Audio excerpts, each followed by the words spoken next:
Sir अगर आप थोड़ा सा हम अगर इन चीज़ों की बात करें, होस्ट करना 29 ईयर्स के बाद ये सब बड़ी चीज़ें हैं, लेकिन सारा कनेक्टेड है पाकिस्तान टीम के साथ, उसकी परफॉर्मेंस के साथ। मैंने अपनी लाइफ में कल भी मैं जिक्र कर रहा था शो में कि इतनी ज़्यादा डिस्कशन आर्गूमेंट्स सोशल मीडिया पे नहीं देखी जितनी स्क्वाड के ऊपर हो रही है।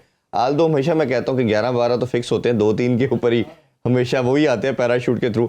और मेरा मानना ये है कि कहीं ना कहीं अगर आप प्रोसेस फॉलो करते हैं ना तो शायद कोई एक बंदा भी डिबेट ना करता।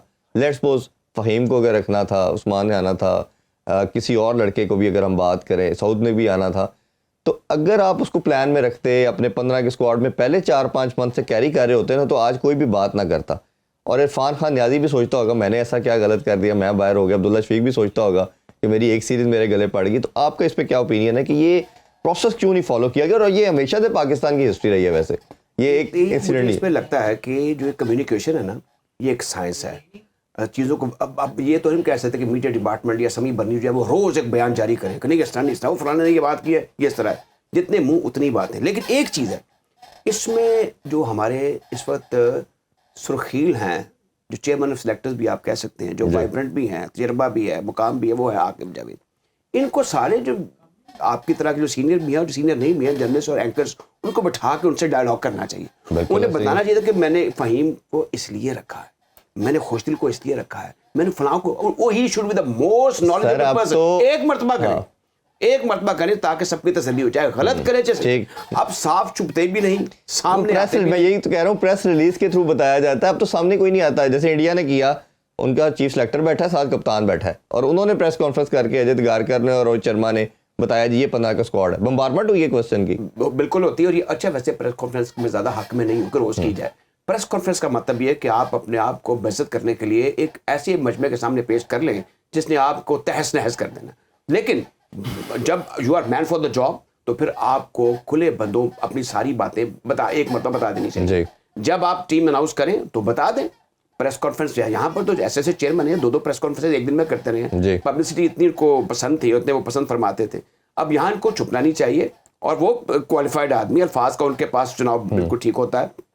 क्रिकेट का नॉलेज उनसे किसी का है नहीं। और वो सिलेक्शन कमेटी में इसमें सब सीधे साधे शरीफ उल नफ्स और सरात मुस्तकीम पर चलने वाले लोग हैं। वो वाहिद आपके अंदर अक्खड़ भी हैं, वो बात को समझते भी हैं। क्रिकेट उन्होंने ज़ाहिर उससे अच्छी किसने खेली होगी। वो बरकत का दरख्त है उस वक्त वकार और वसीम की वजह से ये पनप नहीं सके, वरना आकिब जावेद ठीक ठाक क्रिकेटर थे। मैंने तो उनको नौकरी में भी देखा, उनसे ट्रायल भी दिए हुए हैं। तो बहरहाल ये चीज़ें ऐसी हैं जिसमें अब हम होना नहीं चाहिए। अब देखें ना, आप भी खुशगवार मूड में, अताब भी खुशगवार मूड में, हम कहते हैं बड़ा अच्छा, लेकिन ये एक कला और एक खलिश रहती है कि यार ये ऐसा ना होता तो ऐसे हो जाता, बहुत बेहतर था। और ये बात बिल्कुल दुरुस्त है।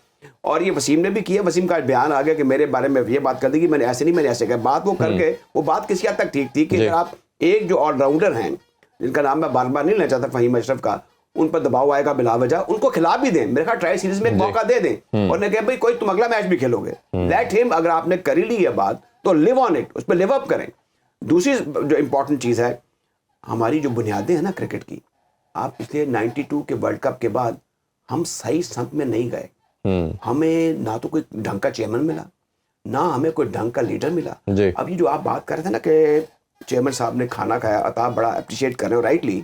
ये इसलिए कि यहाँ पर तक कैसे काम होता है। कारदार और इमरान इसलिए कामयाब थे कि वो बड़े के तौर पे करवाते हैं। बड़े। और मेरी एक खुशकिस्मती कह लें कि मैंने बुजुर्गों के साथ दोस्ती रखी, बल्कि मेरे वालिद साहब के दोस्त थे, वो मेरे दोस्त बन गए, वो सारी बातें इंक्लूडिंग द ग्रेट इम्तियाज।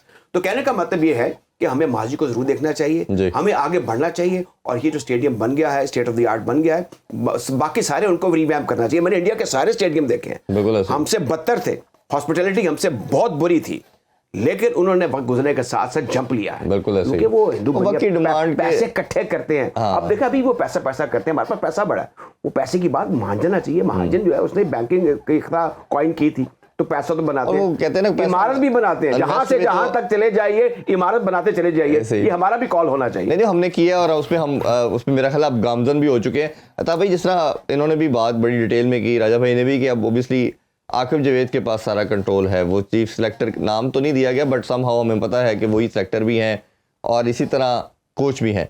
अब ये स्क्वाड जो 15 का है और जिससे डिस्कशन हो रही है, कभी कोई एक्स क्रिकेटर बात कर रहा है, कभी कुछ कर रहा है, आपके ख्याल में कौन सा ऐसा प्लेयर इसमें नहीं होना चाहिए थे जो है, और कौन सा ऐसा प्लेयर जिसको बाहर निकाला गया उसके साथ ज्यादती की गई, वो भी बता सकते? देखें, जहाँ तक मोहसिन नकवी साहब का काम का है, उनकी तो तारीफ मैंने कर दी है। जहाँ पे उन्होंने थोड़ा सा कमज़ोरी दिखाई है उसमें मैं बात करूँगा सिलेक्शन कमेटी पे। जब चेयरमैन साहब से पूछते हैं कि ये टीम क्या है, तो वो कहते हैं सिलेक्शन कमेटी से पूछें। जब सिलेक्शन कमेटी से पूछते वो कहते हैं हमारा हेड ही कोई नहीं है। ठीक है, तो बंदा जाए तो किधर जाए, हमें किस ट्रक की बत्ती के पीछे लगा दिया। ठीक है, तो आई थिंक कि आप चेयरमैन है, आप सामने आके जवाब दें। आप तो टीम ही डरते अनाउंस नहीं कर रहे थे। ठीक है, आपने लास्ट वर्ल्ड कप में भी ऐसे किया, लास्ट मोमेंट पे आपको पता ही नहीं हमारी टीम का स्कोर क्या होगा, तो इधर भी आपने ये ब्लंडर कर दिया। ठीक है, आपका जो 6 महीने से 8 महीने से आपके प्लान में वो प्लेयर नहीं है। ठीक है, आप अपने डोमेस्टिक क्रिकेट को ताले लगा दें, क्योंकि आपकी टीम तो सिलेक्ट हो रही है बीपीएल से, कैरिबियन लीग से, श्रीलंकन लीग से। आप कहते हैं कि आपकी टीम से ड्रॉप हुआ हुआ बंदा वो बाहर जाके खेल रहा है, वहां तो ना प्रेशर होता है, ना वो तो एज ए गेस्ट खेलते हैं, करें या ना करें उन पे तो प्रेशर ही कोई नहीं है, उनके तो कॉन्ट्रैक्ट साइन हुए होते हैं।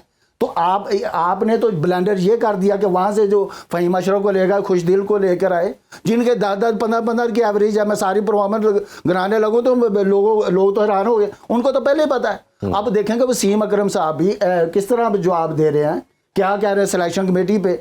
ठीक है, वो वसीम भाई तो मैं बाद में आता हूँ, ये लेकिन आकिब जो को पर आता हूँ कि ये लड़के कहाँ से आ गए।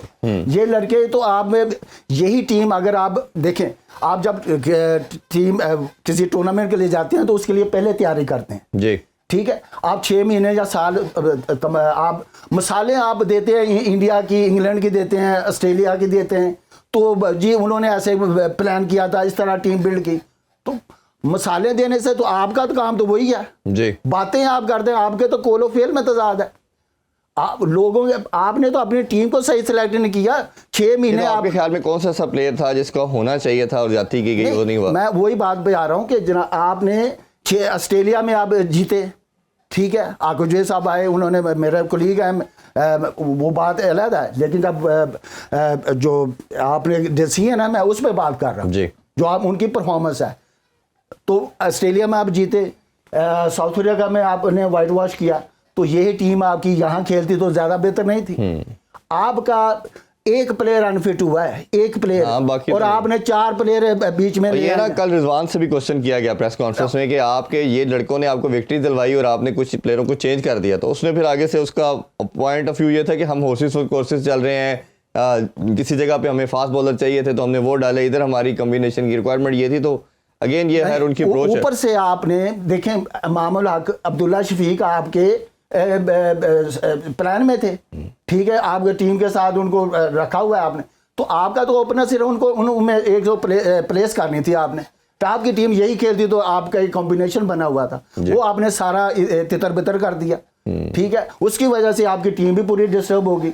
अब जिसको लाए हैं खुशदिल को या फ़हीम अशरफ को, ठीक है, उस्मान खान जो आपका वनडे खेला ही नहीं हुआ, वनडे नहीं खेला हुआ, T20 से वो बाहर हो गया जी, इतना अच्छा था तो साउथ अफ्रीका में क्यों ड्रॉप हुआ था जी। ठीक है, आपने उसको रख दिया। ऊपर से आगे जो साहब कहते हैं कि जी अनफिट हो तो हमें यहाँ से ले, तो आपको सेकंड व्यक्ति के बगैर जरूरत क्या है? आप अपना मामला को रखें, इसको स्पिनर आपका नहीं है, एक स्पिनर आपने डाला, दूसरी टीमों ने 3-3 स्पिनर डाले। हाँ बिल्कुल, उस पे तो हम करें। साजिद खान आपके पास था एक, तो मेरे कहने का मकसद ये है कि इन्होंने ब्लेंडर किया सिलेक्शन में, जिसकी वजह से ये टीम स्ट्रगल करेगी, जो मुझे नजर आ रहा है। सब कह रहे हैं ना, मैं तो नहीं कह रहा,